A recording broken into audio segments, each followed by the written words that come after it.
श्रीमन्महागणाधिपतये नमः। श्री सरस्वत्यै नमः। श्री सद्गुरुभ्यो नमो नमः।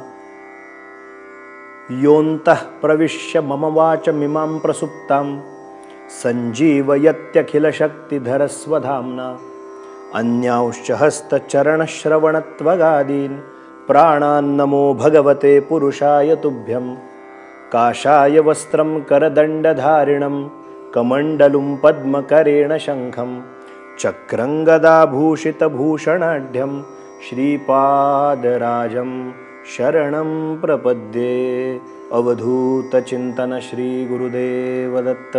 श्रीपाद श्री वल्लभ श्रीमद नृसिंह सरस्वती स्वामी महाराज की जय। श्रीमद वासुदेवानंद सरस्वती स्वामी महाराज की जय। श्री गुरुदेव दत्त दत्त दत्त। नाथ महाराजांच्या समकालीन एक संत होऊन गेले। अद्भुत असं यांचं कार्य आहे बरं का। हे जे संत आहेत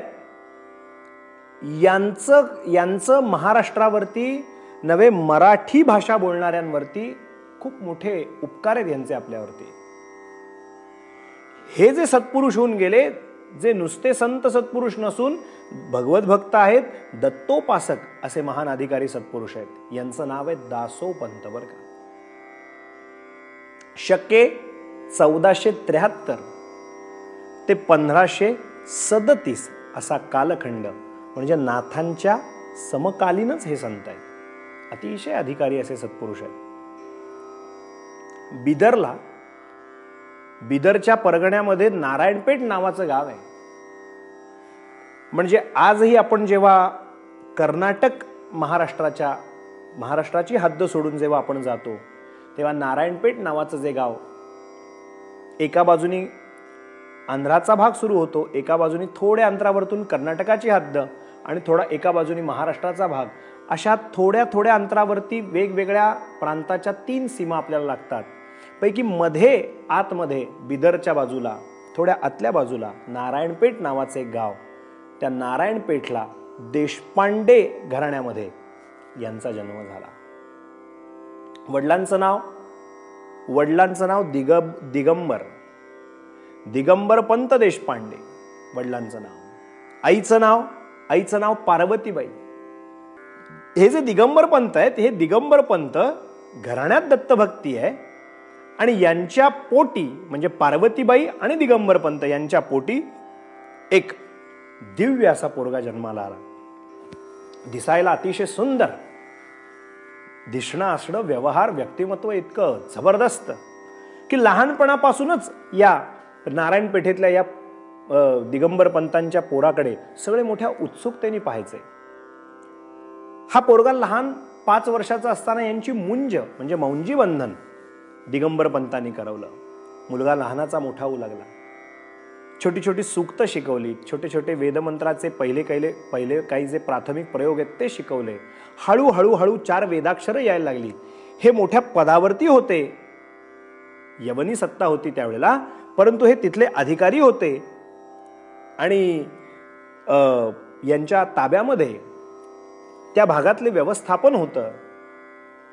एका मोठ्या सुभेदार पदाच्या किंवा वतनदाराच्या पोटी हा मुलगा जन्माला आलेला होता। मुंज 5व्या वर्षी झाली, वेदाक्षर म्हणतायत, हळूहळू धानाचे मोठे होत आहेत आणि 16व्या वर्षी त्यावेळच्या पद्धतीप्रमाणे यांचा विवाहही करून देण्यात आला। परंतु एक विचित्र अशी घटना घडली। बिदरला अचानक दुष्काळ आला एकदा। आता दुष्काळामध्ये 2 प्रकार आहेत, एक ओला दुष्काळ आणि एक कोरडा दुष्काळ। खूप पाऊस आला तरी चालत नाही आणि अजिबात आला नाही तरी चालत नाही। अजिबात फिरकलाच नाही पाऊस तर त्याला कोरडा दुष्काळ म्हणतो आपण। आणि इतका आला की प्रमाणाच्या बाहेर नासधूस होते, वेगवेगळ्या पद्धतीने धावपळ होते, ज्याच्यामुळे त्याला ओला दुष्काळ म्हणतो आपण। या ज्या काही नैसर्गिक आपदा आहेत, या आपदेपैकी एक आपदा दुष्काळ इतका वेगानं आला आणि इतका प्रखर असा आला की या बिदर प्रांतातल्या शेतकऱ्यांचा, गोरगरिबांचा, मोलमजुरी करून जीवन जगणाऱ्या लोकांचं जीवन जगणं त्यांना कठीण होऊन बसलं।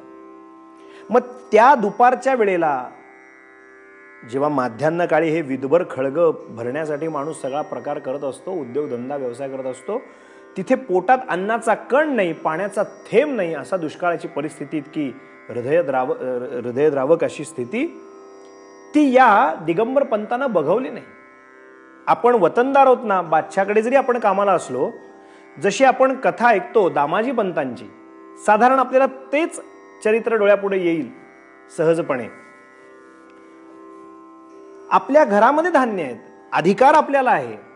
बघा, जनतेचा पैसा आहे आणि पोसायचंय कोणाला? जनतेलाच पोसायचंय.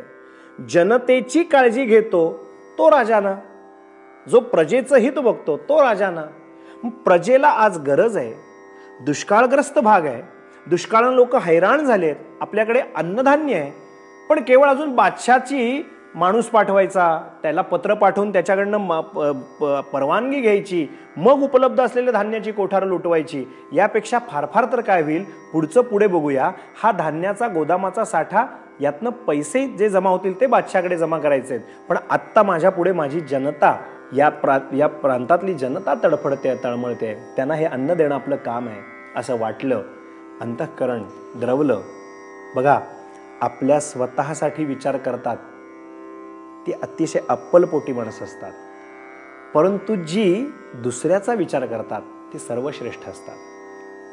म्हणून कथा कीर्तनामध्ये, प्रवचनांमध्ये काही सुंदर सुंदर वाक्य जी सांगितली जातात कीर्तनकार प्रवचनकारांकडून. तुम्ही आम्ही जेवायला बसलेलो आहोत आणि जेवायला बसलेलो असताना भूक लागली की खाणं, मला भूक लागली मी खायला बसलो, भूक लागली की खाणं, याला प्रकृती असं म्हणतात. आपण खायला बसल्यानंतर, जेवायला बसल्यानंतर एखादा कोणी गरजू आपल्या पुढे आला आणि तोही भुकेलेला आहे, आपण खातोय, आपल्यातलं त्याला द्यावं असं वाटणं, आपल्यातलं अर्ध पाव चतकोर जे असेल ते त्याला द्यावं आणि मग आपण खावं, याला संस्कृती असं म्हणतात. म्हणजे भूक लागली की खाणं याला प्रकृती म्हणतात, आपल्यातलं दुसऱ्याला द्यावं याला संस्कृती म्हणतात. पण माझं पण खाईन आणि तुझं पण मीच खाईन याला विकृती असं म्हणतात. सज्जन हो, आज समाजात विकृती वाढते, पण एक काळ संस्कृती जोपासणारी ही मंडळी होती. यांनी असा प्रकार केला की यांनी सगळी धान्याची कोठार लुटवली गोरगरिबांसाठी. परिणाम, ही बातमी बादशापर्यंत पोहोचली आणि बादशाने ताबडतोब फरमान सोडलं की ताबडतोब तुम्ही दरबारात हजर व्हा आणि दरबारामध्ये हजर होऊन तुम्ही याचा जबाब द्या. तुम्ही जबाबदार व्यक्तिमत्वात, तुम्ही अशा पद्धतीने धान्याची कोठार लुटवली कशी? तुम्ही ते भले तुम्हीच सत्कर्म केला असेल, परंतु मला त्याचे पैसे द्या. या संदर्भाने, ज्याला आजच्या भाषेत आपण नोटीस म्हणतो, तशी समज देण्यासाठी एक पत्र पाठवलं आणि बोलावून घेण्यात आलं. बादशाहच्या दरबारात जेव्हा बोलवण्यात आलं तेव्हा दिगंबर पंत आपल्या पुत्राला घेऊन, ज्याचं नाव आहे दासो पंत किंवा यांना दासो दिगंबर असं पण म्हटलं जातं. दिगंबर त्यांचा पुत्र दासो, या दासो दिगंबराला म्हणजे दासो पंताला घेऊन स्वतः वडील बादशाच्या दरबारात गेले. 16 वर्षाचा तरणा पोरगा, दिसायला व्यक्तिमत्व जबरदस्त. काय म्हणणं आहे बादशाचं ते तरी ऐकूया, आपलं काय म्हणणं आहे ते तरी त्याला सांगूया. म्हणून आपल्या पुत्राला बरोबर घेऊन दिगंबर पंत नारायण पेठेतून बिदरच्या बादशाकडे गेले. तिथं पोचता क्षणी बादशानं अतिशय कठोर अंतःकरणाचा, हे मृदू अंतःकरणाचे कसं जमणार? त्यांनी तळमळून सांगितलं, महाराज, प्रजेचं पालन करणं आपलं काम आहे. आपल्या प्रांतातली प्रजा ही दुष्काळग्रस्त असल्यामुळे मदत केली, पण त्यांनी त्याला काही दाद दिली नाही बादशाने. त्यांनी या दासोला ओलीस ठेवलं आणि सांगितलं, 1 महिन्याच्या आत मला सगळे पैसे 2 लाख द्या, अन्यथा तुमच्या पुत्राला सोडणार नाही. या पोराला अडकून ठेवलं आणि पुढं काय झालं? या दासोंची सुटका या बादशाच्या तावडीतून झाली की नाही झाली, आपण उद्याच्या चरित्राख्यानात तो भाग पाहू. आज इथेच वाणीला विराम देऊ. अवधूत चिंतन श्री गुरुदेव दत्त दत्त दत्त.